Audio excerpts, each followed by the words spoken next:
కంచిపట్టు చీరల సామ్రాజ్యం, తెలుగు ప్రజల షాపింగ్ ప్రపంచం వారాహి సిల్క్స్. కూకట్పల్లిలో ఏప్రిల్ 4న గొప్ప ప్రారంభం. ఎక్కడ మీ ప్రాపర్? ఖమ్మం అన్న. ఖమ్మం. ఇది మన తెలంగాణ ఖమ్మం. యా అన్న, ఖమ్మం. ఓకే. నెక్స్ట్ ఇది దర్గాకి వెళ్ళామన్న, మన కడప దర్గాకి వెళ్తాం. యాక్చువల్లీ నాకు ఎందుకు అన్న, కొంచెం ఎక్కడైనా మనకు బాగాలేదు అనిపిస్తే అక్కడికి వెళ్తే కొన్ని ప్లేసెస్ ఉన్నాయన్న. నాకు దర్గా ఒకటి, శ్రీశైలం ఒకటి, చాలా సెంటిమెంట్. నెక్స్ట్ ఇది షోలో అన్న. ఎన్ని ఫ్యామిలీ స్టార్ అదేదా అన్న, అవి డిఫరెంట్ కానీ అనిపించిందారా అంత పెద్ద కుటుంబం అన్న, ఎవ్వరు లేకుండా రోడ్డు మీద నేను పెళ్లి చేసుకున్నానే అని ఎప్పుడైనా బాధపడతావా? బేసిక్గా అలా ఏం రాని, ఆ ఫీల్ నాకు రాలా యాక్చువల్లీ. ఓకే. బట్ ఈ షో నాకు నిజంగా చెప్పాలంటే నేను అదే చెప్పాను ఆ షోలో. బేసిక్గా చాలా మంది ఒక షో చేయగానే 2-3 షోలు చేసేస్తారు, ఒప్పేసుకో. నేను చెప్పాను నా ఫస్ట్ ఇదే లాస్ట్ ఇదే, నేను చేయను. అదే స్టేజ్ మీద చెప్పాను.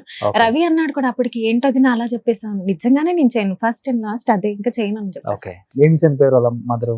క్యాన్సర్ ఉంది అన్న, తనకి ఏదో క్యాన్సర్ ఉందంటే, నాకు తెలీదు.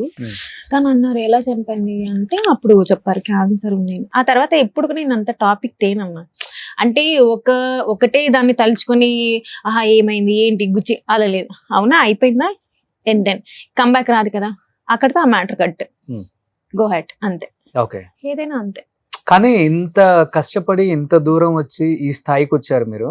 అవును. ఈ మధ్య ఒక 4-5 డేస్ నుంచి ఒక న్యూస్ చక్కర్లు కొడుతుంది, ఆ నోరు ఈ నోరు. నేను కూడా అడగాల్సి వచ్చింది మీకు కాల్ చేసి. అవును, నేను యాక్చువల్లీ మీరు అడిగినప్పుడు నేను అన్నాను ఏంటి 3 months నుంచి బిజీగా ఉంటే నాకు మీడియా తరఫున ఏంటి విడాకులు ఇచ్చేస్తావా ఏమనుకుంటున్నాను అంటే, అమ్మా నేను అడగలేదు, రోషన్ అడిగాడంటే ఫస్ట్ ఫోన్ కలుపు నువ్వు, ఫోన్ కలుపు రోషన్ అన్నకి నేను మాడతానని అప్పుడు మీ కాల్ కనెక్ట్ చేశాడు ఈయన. యాక్చువల్లీ అదే అసలు నాకు అర్థం కావట్లేదు. అమ్మా ఏంటి తెలియకుండానే విడాకులు ఇచ్చేస్తారు, తెలియకుండానే మమ్మల్ని ఏకంగా కొన్ని సార్లు అంటారు, అమ్మా ఇక్కడి నుంచి ఎక్కడ తీసుకెళ్తున్నారా నాయన. ఎందుకంటే మీరు సినిమా చేసినప్పుడు చాలా రూమర్స్ వచ్చాయన్న, అప్పుడు అంత సీరియస్ గా తీసుకోలేక. రూమర్స్ వచ్చాయి అప్పుడు? అరే దండా చప్పుల పాలైపోయాడు, రోడ్డుకి వచ్చి, ఎవడరా రోడ్డుకి వచ్చింది. అంత ప్లానింగ్, ఎంత సినిమా తీసినా ఒక ప్లానింగ్ ఉంటుందన్న. ఓకే ఇంత అమౌంట్ అనేది తీసి పక్కన పెట్టి దానికి ఖర్చు చేసాం, ఐఎమ్ గుడ్, మేము మంచి పొజిషన్ లోనే ఉన్నాం. దాన్ని తీసుకొచ్చి ఏమో మన అంటే లిటరల్ రూమర్స్ కొంచెం ఆలోచించాలన్నా రాసేటప్పుడు. మాకు ఫ్యామిలీస్ ఉంటాయి, మాకు రిలేటివ్స్ ఉంటారు, హర్ట్ అవుతారు. ఇది పడితే అది అంటే మీ యొక్క టీఆర్పీ కోసం, మీ యొక్క వ్యూస్ కోసం తీసుకెళ్ళి మమ్మల్ని రోడ్డు మీద పెట్టేస్తున్నారు.